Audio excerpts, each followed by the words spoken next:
Que a paz do Senhor Jesus, o amor do Pai e a comunhão do Espírito Santo estejam sempre conosco.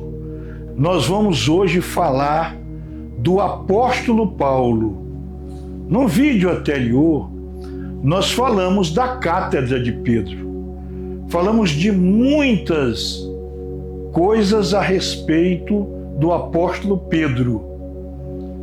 E o apóstolo Paulo, que é também uma das colunas da nossa Igreja de Cristo, da Igreja de Deus, da Igreja nascente pela ordem de Jesus a Pedro, teve Paulo como uma das suas grandes colunas. E hoje nós vamos falar um pouco sobre a vida de Paulo. A vida de Paulo é uma vida muito profícua. Paulo, ele escreveu 13 cartas, com a possibilidade de 14, se nós considerarmos que a carta aos Hebreus foi também escrita por Paulo, né? Mas mesmo que não se considere que a carta aos Hebreus tenha sido escrita por Paulo, ele escreveu 13 cartas, ou 14, como queiram, no Novo Testamento. E Paulo foi o apóstolo missionário, aquele que sustentou a expansão da mensagem de Cristo para o mundo da sua época. Então, Paulo e Pedro são as duas colunas da nossa igreja. É lógico que existiram outras colunas. Existiu Maria, mãe de Deus, aquela que foi escolhida por Deus para que Jesus entrasse no mundo, para que no mundo entrasse a salvação. O próprio apóstolo João, que foi o único apóstolo que presenciou a crucificação e a morte de Jesus ao lado de Maria, mãe de Jesus, e foi quem escreveu 3 cartas, escreveu o Evangelho e escreveu o livro de Apocalipse. Então, existem grandes personagens que construíram e constroem a Igreja de Deus.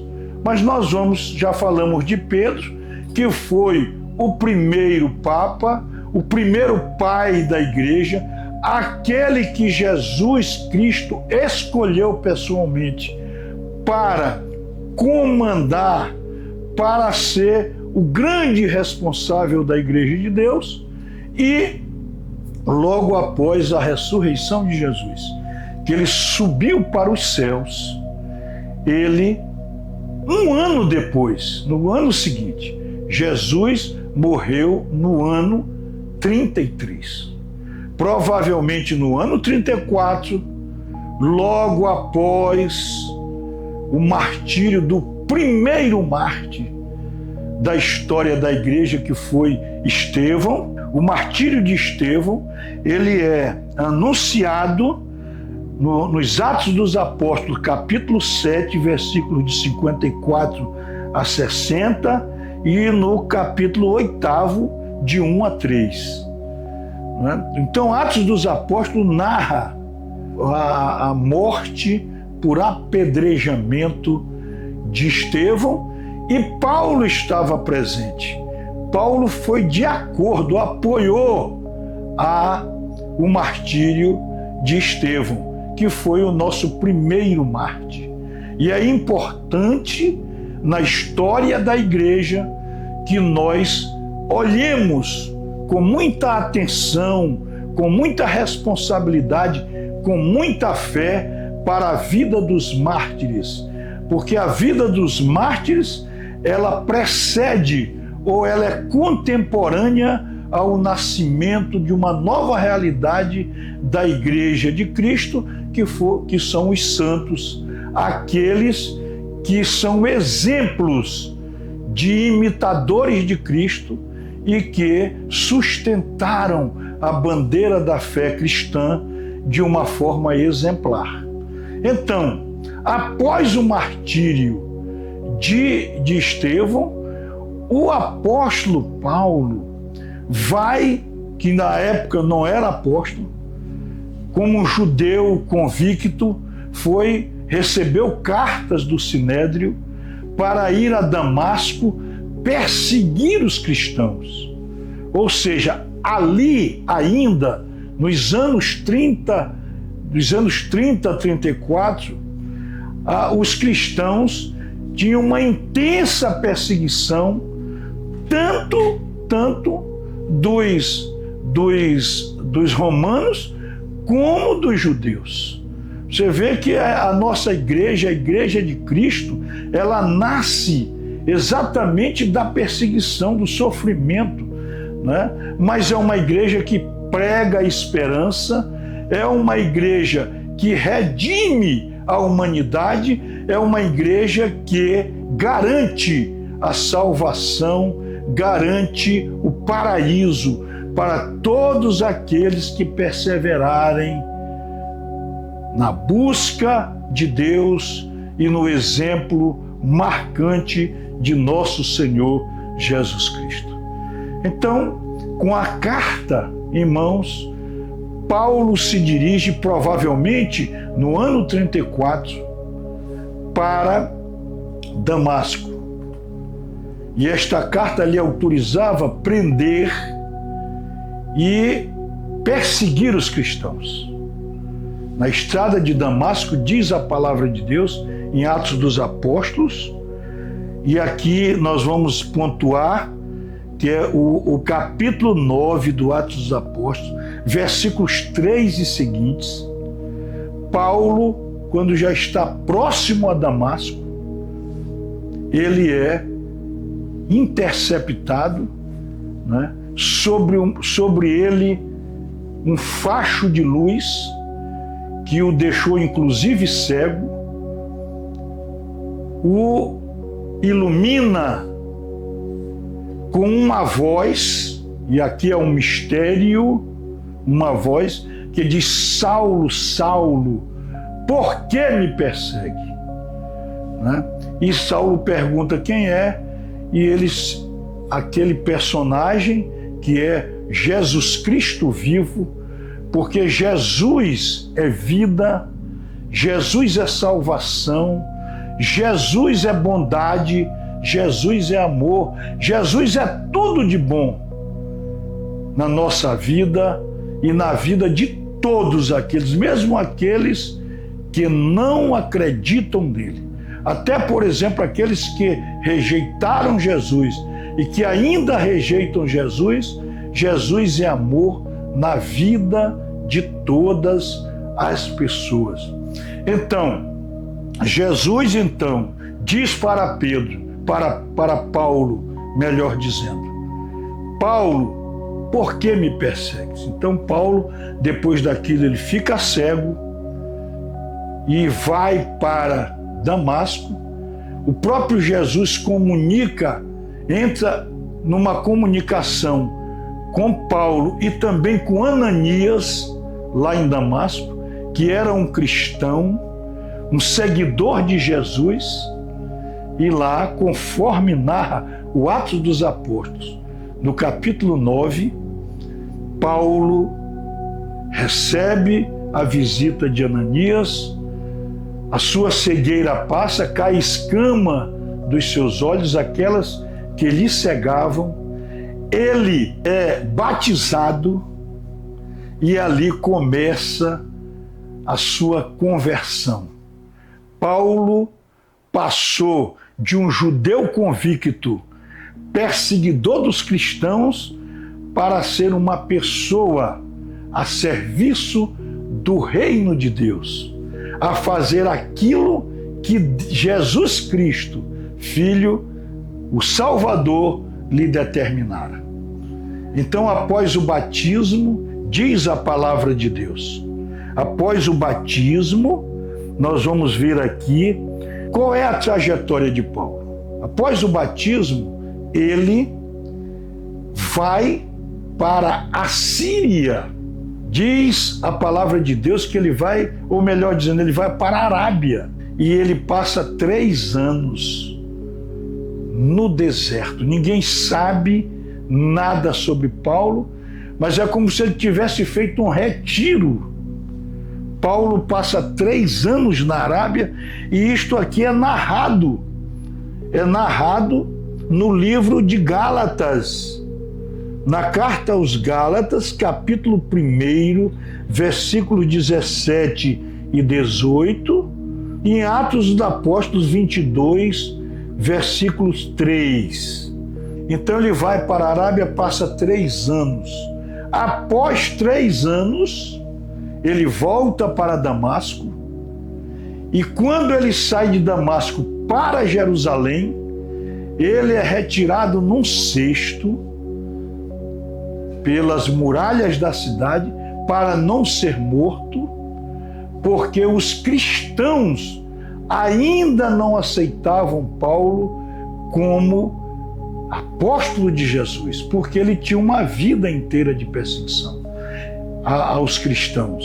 Então ele vai a Jerusalém, sai escondido de Damasco, passa 15 dias em Jerusalém com Pedro e os demais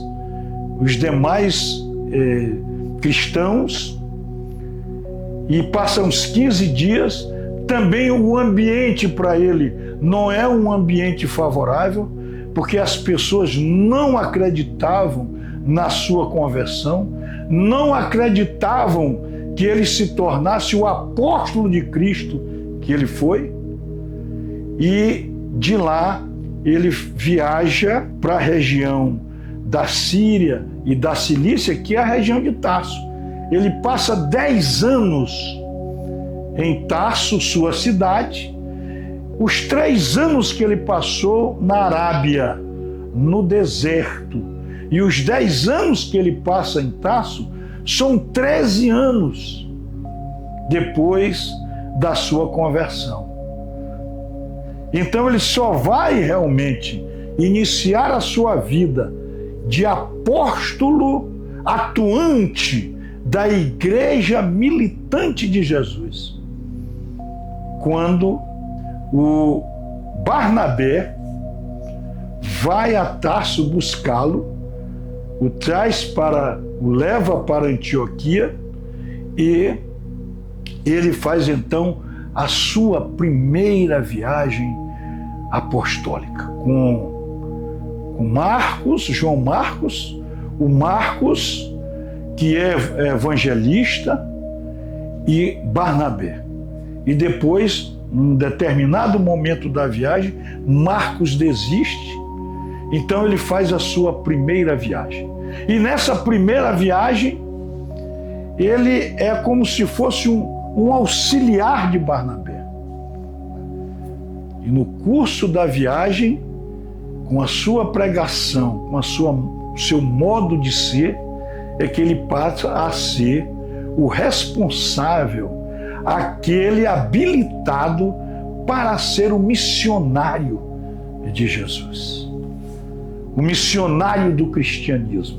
Olha, de um lado você tem Pedro, que foi aquele que Jesus disse à margem do lago de Tiberíades, como diz o Evangelho de João, capítulo 20, Pedro, apacenta as minhas ovelhas.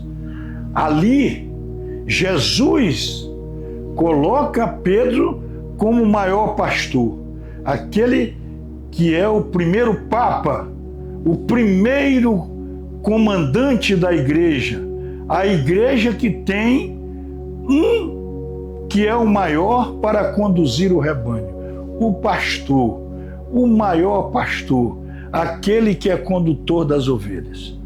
E Paulo, que na sua primeira viagem se revela como grande missionário do cristianismo. E quem era esse Paulo?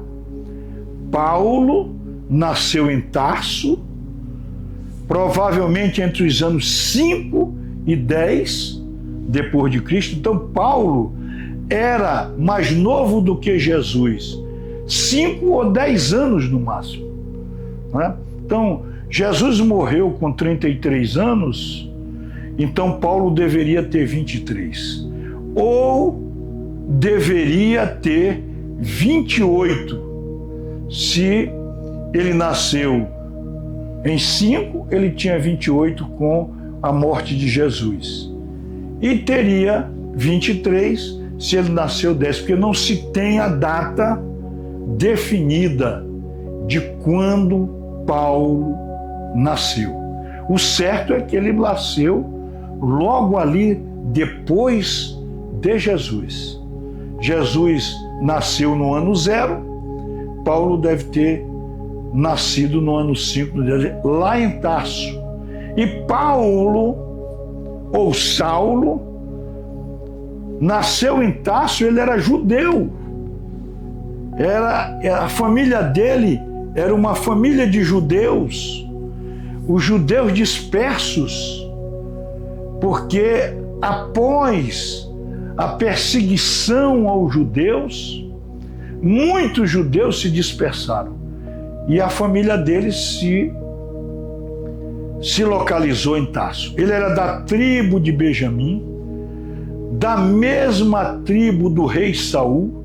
Muitos dizem que Saulo era a identificação dele como uma homenagem ao rei Saul e que Paulo era um outro nome dele, provavelmente um nome que derivado de Saulo e que corresponderia a esse nome provavelmente no grego, porque na época a língua universal daquela época era o grego.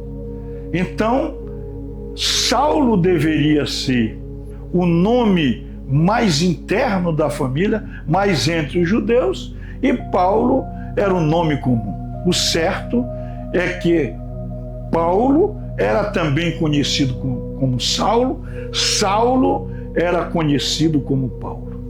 Então ele nasce em Tarso, entre 5 e 10 depois de Cristo, e quando ele está mais ou menos com 12 anos, ele vai para Jerusalém, a sua família o leva para Jerusalém para que ele estude, para que ele tenha o cuidado, a família teve o cuidado para que ele tivesse uma boa formação intelectual e um bom aprofundamento no judaísmo.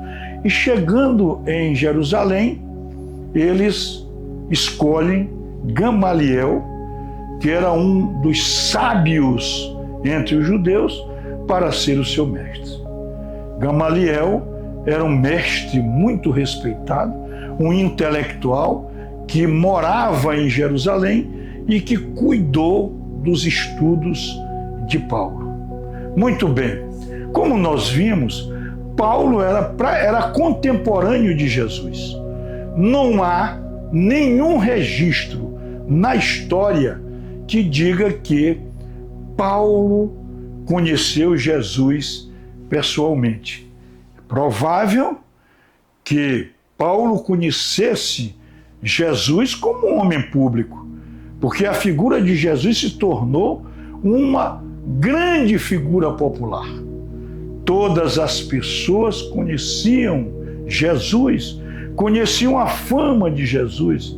Jesus que extraordinariamente tinha uma pregação belíssima, sábia.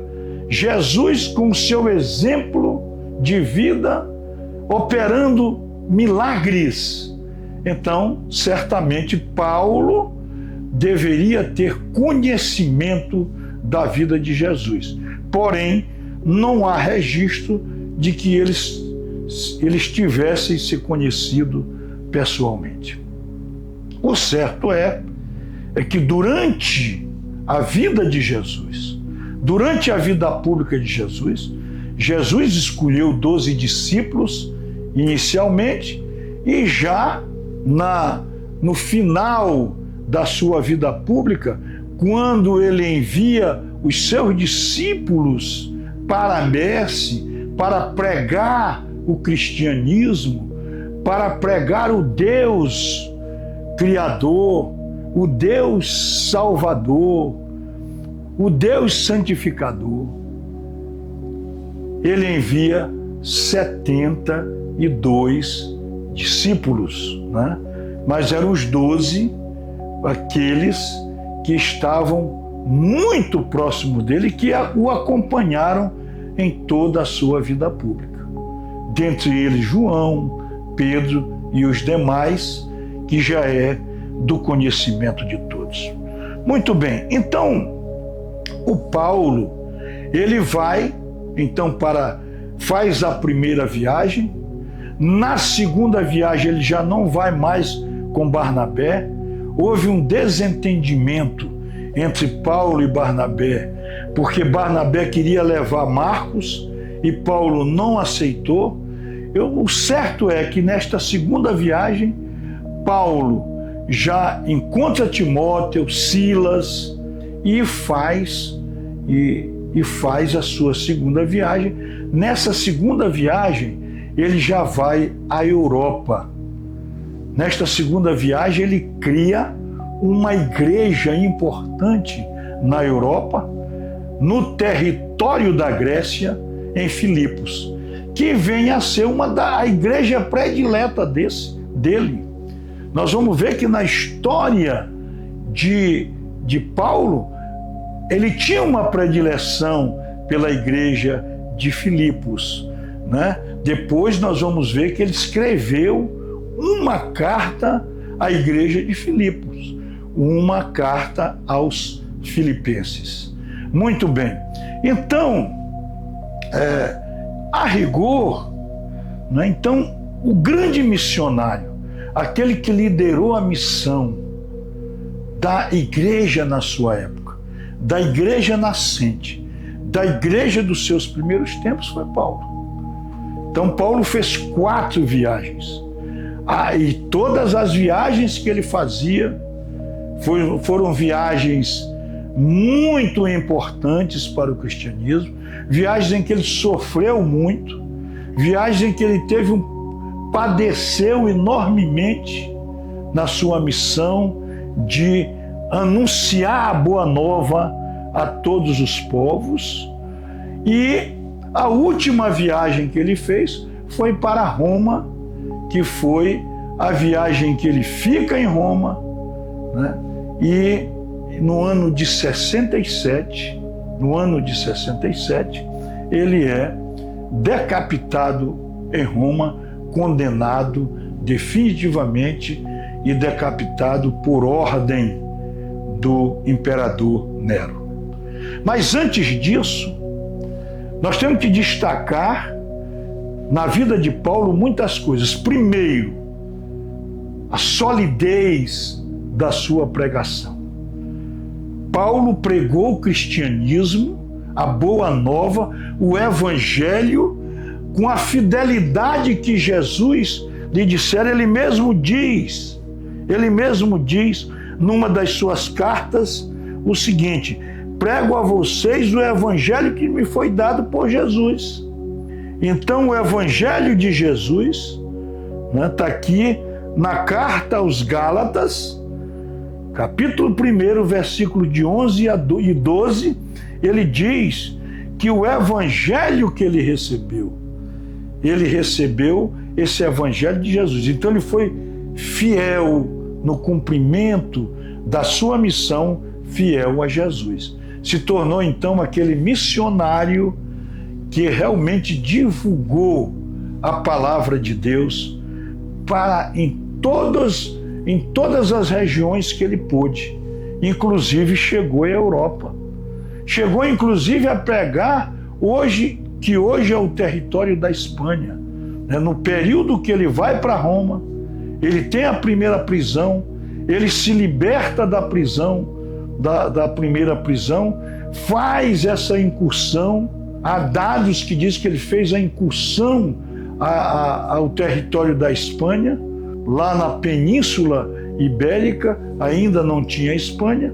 Ele volta e quando volta tem uma segunda prisão, que é a prisão definitiva. Muito bem.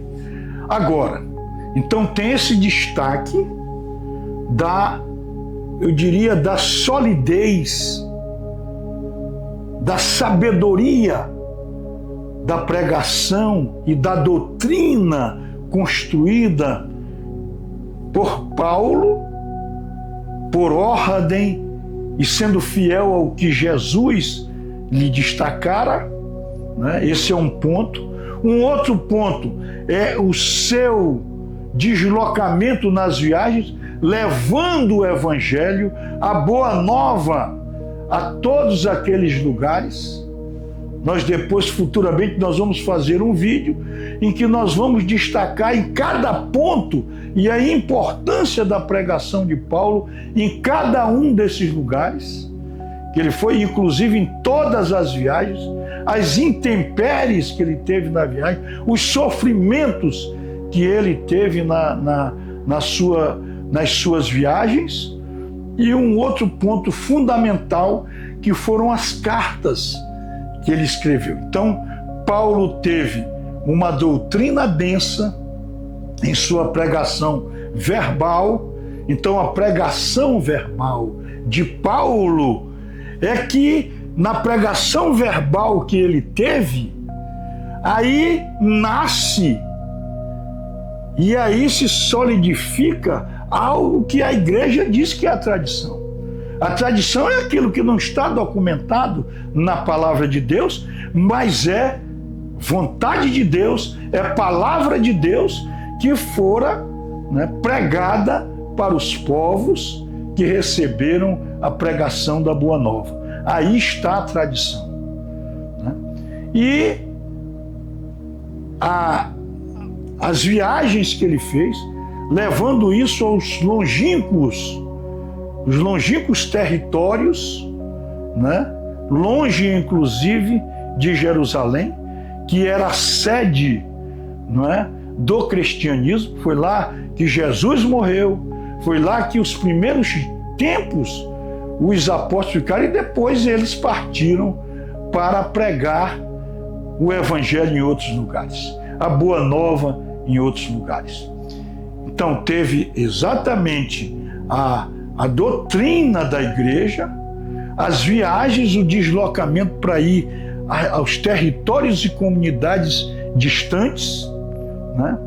E depois as cartas que hoje integram o Novo Testamento de Jesus.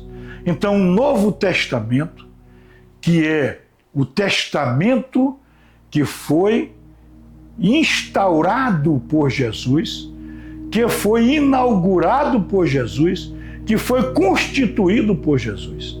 Então nós temos dois testamentos. O testamento anterior, que é o testamento judeu, do Deus Todo-Poderoso, Pai de Jesus, que construiu toda a história dele, Deus, com a humanidade, está no Antigo Testamento, que são 43 livros que documentam o Antigo Testamento, e o Novo Testamento, que foi inaugurado a partir de Jesus, que foi constituído a partir de Jesus, e nós temos no Novo Testamento 27 livros, dentre os quais nós temos 13 cartas de Paulo, definitivamente, indiscutivelmente, cartas escritas por Paulo, ou cartas que ele, embora não tenha escrito, mas ele ditou para alguém escrever. Nós vamos já falar sobre isso. E se considerarmos que a carta aos Hebreus é dele, são 14 cartas. Então foi quem mais constituiu o Novo Testamento. Muito bem. Há uma pergunta que sempre se faz quando se estuda Paulo ou os demais que escreveram os livros da Bíblia. Será que, por exemplo, o Evangelho de Lucas foi escrito por Lucas? Será que o Evangelho de Mateus foi escrito por Mateus? Será que a carta aos Efésios, por exemplo, de Paulo, foi escrita por Paulo? Nós, que somos cristãos, que acreditamos que a Bíblia é a palavra de Deus, nós, por um preceito de fé, de verdade, nós temos e vamos testemunhar que foi exatamente essas pessoas que, inspiradas por Deus, escreveram os livros da Escritura Sagrada, daquela que nós reconhecemos como fonte da nossa espiritualidade. Porque a palavra de Deus, a Escritura Sagrada, ela é fonte perene de Deus. Ela é a nossa fonte de inspiração, de conhecimento.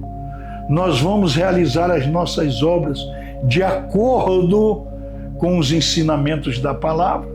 E ao lado disso nós temos a tradição, que são aquelas coisas que não estão escritas na Bíblia, e temos também o magistério da igreja, ou seja, documentos produzidos pela igreja que reafirmam a autoridade da igreja de nosso Senhor Jesus Cristo, da igreja verdadeira. Eu vou aqui somente para nós confirmarmos aqui no Evangelho de João, capítulo 21, no final do Evangelho de João. Isso aqui é muito importante, porque isso nos ajuda a compreender que tudo que a igreja faz é de acordo com a palavra de Deus. Muita gente não acredita na tradição, muita gente não acredita no magistério. Tem uma tese da sola Escritura, somente o que está na Bíblia, mas na hora que nós vamos interpretar a Bíblia, nós vamos dizer coisas que não estão na Bíblia, e aí já entra a tradição. Mas, apesar disso, nós vamos aqui ler a parte final do Evangelho de São João, do Evangelho de João, que diz: conclusão final. É este o discípulo que dá testemunho de tudo isso e que escreveu essas coisas. Nós sabemos que seu testemunho é verdadeiro. O Evangelho de João é o Evangelho da espiritualidade, é um Evangelho místico em que João nos remete a verdadeira relação com Deus em sua intimidade. É um evangelho místico, um evangelho espiritual, né? Ele foge um pouco, né, nesse particular, dos evangelhos de Mateus, né, de Marcos e de Lucas. E ele diz aqui no seu último versículo, o último versículo do seu evangelho diz assim: há, porém, muitas outras coisas que Jesus fez. Se todas elas fossem escritas uma por uma, creio que nem o mundo inteiro poderia conter os livros que seriam escritos. Então, muitas coisas foram feitas por Jesus, testemunhadas, mas que não estão nas Escrituras. E aquilo que é feito por Jesus, que é exemplo de Jesus, deve ser por nós acolhido como exemplo de salvação. Muito bem. Então agora nós vamos falar um pouco, rapidamente, porque as cartas de Paulo, elas são cartas eminentemente eclesiásticas e doutrinais. Apesar de nós termos 4 cartas, 2 para Timóteo, uma para Tito e outra para Filemo, que são cartas feitas dele para determinadas pessoas, para essas 3 pessoas, né? Timóteo, Tito e Filemo são chamadas cartas pastorais, né? E as demais, as outras 9 cartas, são as chamadas cartas eclesiásticas ou cartas doutrinais, que são cartas que falam efetivamente da Boa Nova. elas falam realmente da doutrina de Jesus. Muito bem. Paulo, nessas suas cartas, né, elas são cartas reveladoras. Elas são cartas muito ricas, de um conteúdo extraordinariamente importante. E que se nós formos comentar cada carta e o que elas têm, elas precisam de estudos profundos e importantes. Mas nós vamos fazer uma rápida incursão nas cartas de Paulo, né? Nas cartas de Paulo, que são realmente palavra viva de Deus para todos nós. As cartas de Paulo foram escritas lá no primeiro século. Cartas que foram escritas dos anos 50 e dos anos 60. Foram aí dos anos 50 aos anos 67, foram aí 16 anos, mais ou menos, de sua intensa pregação. E por que as cartas? Porque naquela época ele não podia estar em todos os lugares. Às vezes ele ia num local, não poderia voltar. Às vezes era necessário que ele apresentasse uma doutrina que aquele local precisava. E o recurso que tinha na época era a existência das cartas. Cartas que estão também chamadas de epístolas. As epístolas são doutrina da igreja, doutrina de Cristo, que é o cabeça da igreja. As epístolas são cartas que estão exatamente com um conteúdo espiritual. Então, por isso que se chama epístola. Não é uma simples carta. São cartas de vida, cartas que geram vida. Por isso que anteriormente se falava muito nas epístolas, e nós não devemos abandonar este nome, porque isto representa algo significativo para o conteúdo dessas cartas. Então, a primeira carta escrita por Paulo é a primeira carta ao Tessalonicenses. Provavelmente essa carta deve ser escrita entre 50 e 51 depois de Cristo. Nesse mesmo período, quase próximo uma da outra, vem a segunda carta aos Tessalonicenses, também entre 50 e 51. Em carta que ele faz à igreja de Tessalônica, que foi uma das igrejas fundadas, criadas por ele. Então, essa carta aos Tessalonicenses, e eu vou começar a falar rapidamente sobre elas, foram cartas que enfatizaram a vinda de Jesus. São cartas da esperança, ou seja, Jesus virá, né, para trazer a salvação, para nos levar junto com Ele para o paraíso. Então nós não estamos órfãos. Jesus é verdadeiramente o nosso Salvador. Então as cartas, tanto a primeira como a segunda carta aos Tessalonicenses, elas trazem esta novidade que foi a vinda, que é a vinda de Jesus, a esperança que nós temos da nossa salvação.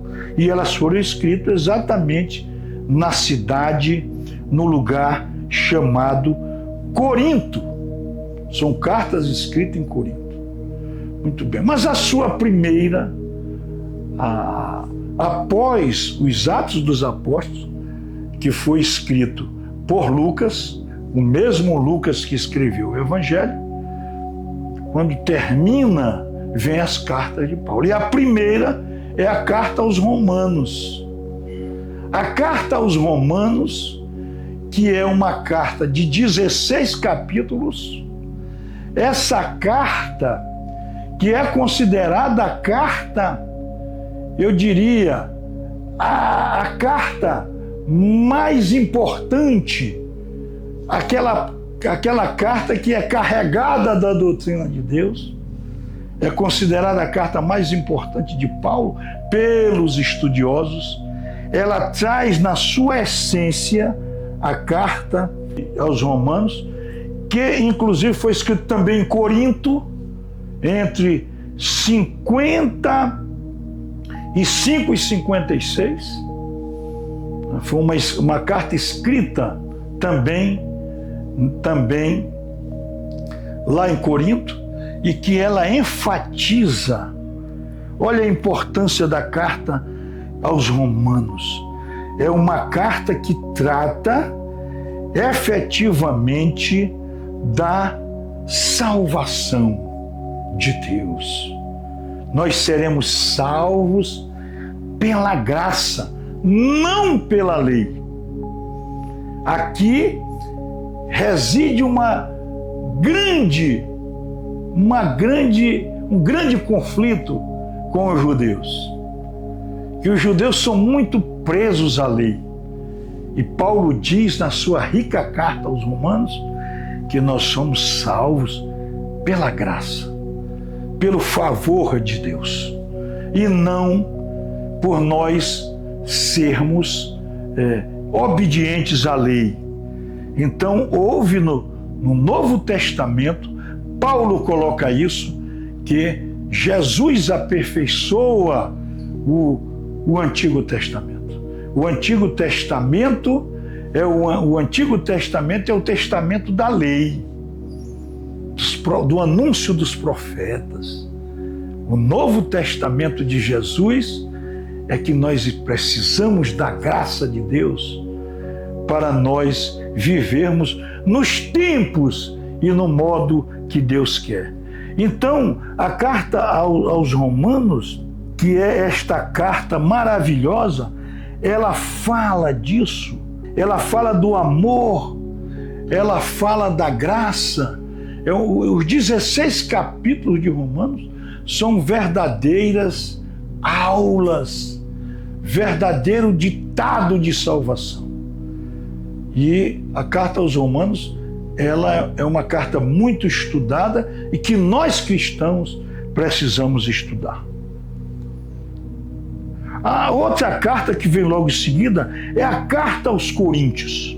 A carta aos Coríntios, a primeira carta aos Coríntios, foi escrita em Éfeso. Paulo estava preso em Éfeso no ano entre 55 e 56, quando ele escreve a primeira carta aos Coríntios. E por que escreveu a primeira carta aos Coríntios? A comunidade de Corinto estava passando por crises, algumas desobediências, alguns desacertos, e ele então faz a sua primeira carta aos Coríntios, que foram cartas tentando resolver alguns problemas da comunidade de Corinto, mas uma carta extremamente rica, quando ela fala, por exemplo, do amor. O capítulo 13 da primeira carta aos Coríntios, o capítulo 15 da primeira carta aos Coríntios, quando fala da ressurreição, enfim, a primeira carta, ela é uma carta muito rica, mas ela é uma carta muito dura aos Coríntios, tanto é que o povo de Corinto não ficou satisfeito, apesar da riqueza da carta. Porque a primeira carta aos Coríntios é uma carta importantíssima das cartas de Pedro, não é? E por isso ele tem que fazer a sua segunda carta, que era como se fosse, foi logo em seguida, no ano 57, 1 ou 2 anos depois, ele fala logo a segunda carta da Macedônia, no ano 57, que é como se fosse uma carta para corrigir alguns problemas que a comunidade de Corinto ficou impactada com a primeira. mas também uma carta muito rica e reforçando o amor de Deus, reforçando a presença de Cristo como fundamental na vida do povo de Corinto, né? O povo de Corinto ter como referência Jesus Cristo, o Salvador, né? Então, muito importante a segunda carta aos Coríntios. A outra carta é a carta aos Gálatas. Essa carta aos Gálatas, muitos exegetas e estudiosos defendem que ela foi a primeira carta. Mas, na verdade, ela é a segunda carta. A primeira carta foi a carta aos Tessalonicenses, que nós já tratamos aqui, a primeira e a segunda carta aos Tessalonicenses. Não, nós ainda vamos falar um pouco sobre ela. Mas a carta aos Gálatas, que foi escrita provavelmente em 54, que deve ter sido a segunda carta de Paulo, que é a carta aos Gálatas, é uma carta importantíssima, porque é uma carta que, na verdade, é como se fosse uma síntese, um resumo da carta aos Romanos. Uma carta riquíssima da doutrina de Deus, e que ele, nos Gálatas, ele reforça a salvação pela graça. Muitos dos estudiosos acham que a carta aos Gálatas é uma carta muito semelhante à carta aos Romanos. Foi escrita primeiro do que a carta aos Romanos e é como uma síntese da carta aos Romanos. Muito bem. Depois vem a carta aos Efésios. A carta aos Efésios é uma carta que ressalta a importância da igreja, coloca a igreja como fundamental para o sustentáculo da fé cristã, mas coloca Jesus Cristo como a cabeça e o corpo, a igreja, ou seja, a igreja para pregar e para dizer que nós devemos seguir a Cristo. Então, a igreja a serviço de Cristo, a serviço da fé cristã, colocando Cristo como centro.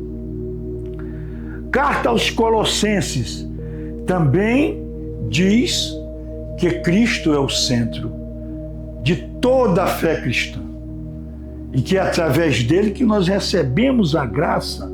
É importante. A carta aos Efésios, ela foi escrita em Roma, entre os anos 61 e 63, e a carta aos Colossenses também foi escrita em Roma nesse mesmo período, entre os anos 61 e 63 depois de Cristo.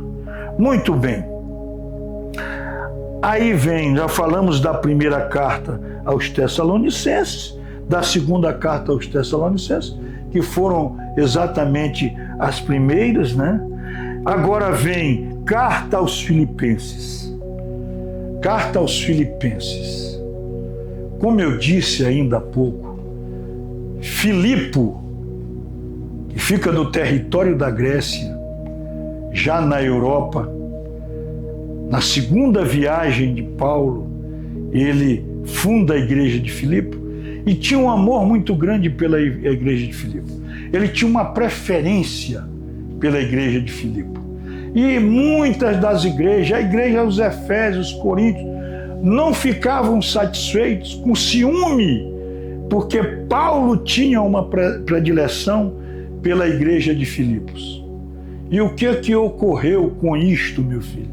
Meus amigos e minhas amigas, meus irmãos e minhas irmãs.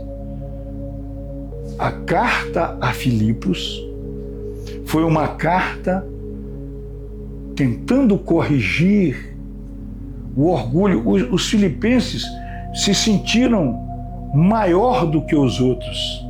Os filipenses se sentiram como se fossem as pessoas especiais da fé cristã. Se sentiu acima dos outros.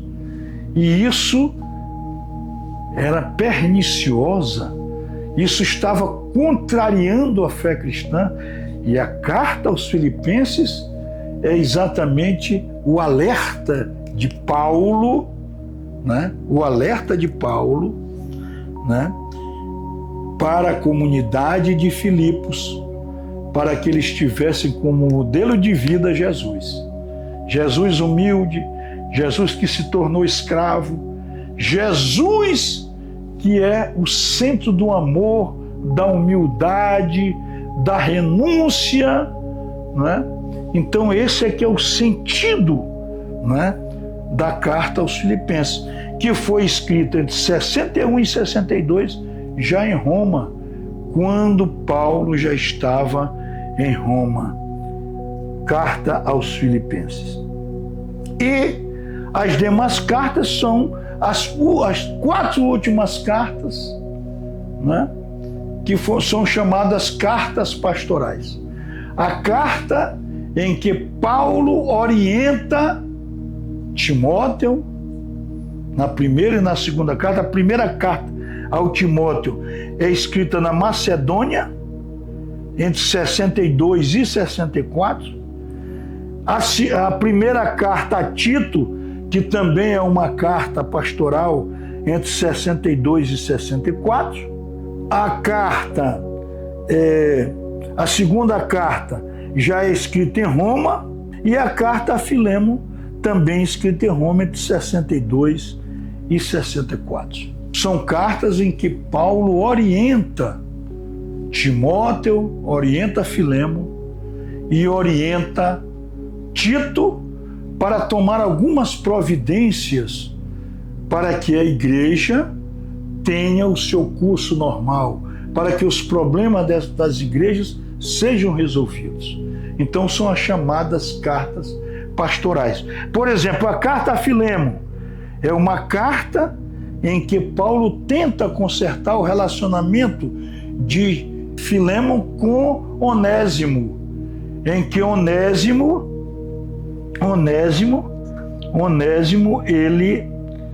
ele era como se fosse um escravo de Filemo, ele desobedeceu. Então Paulo é como se fosse ali um apaziguador, levando a paz entre eles e incluindo Onésimo como filho de Deus.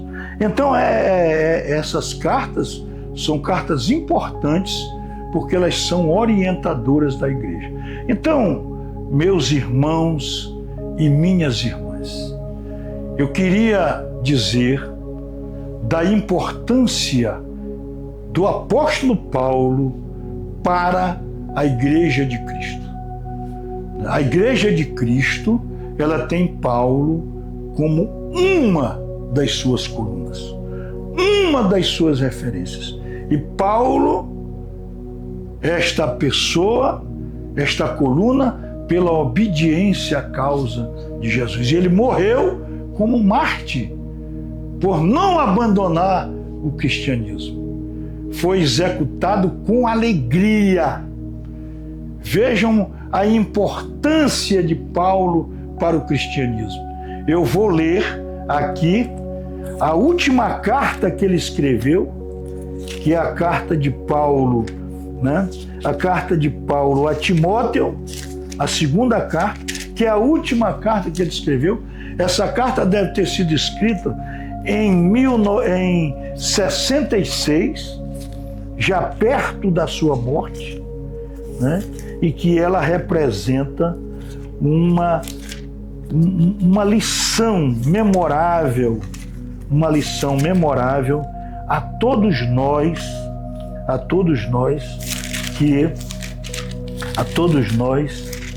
que amamos a Deus. E nós podemos ver aqui, nessa segunda carta de Paulo a Timóteo, a importância, né, da sua despedida, em que ele diz assim, disse aqui: Alexandre, o fundidor, me tem dado provas de grande malvadeza. O Senhor lhe retribuirá de acordo com as suas obras. Também tu toma cuidado com ele porque fez violência e oposição às nossas pregações. Em minha primeira defesa, ninguém esteve ao meu lado. Todos me abandonaram.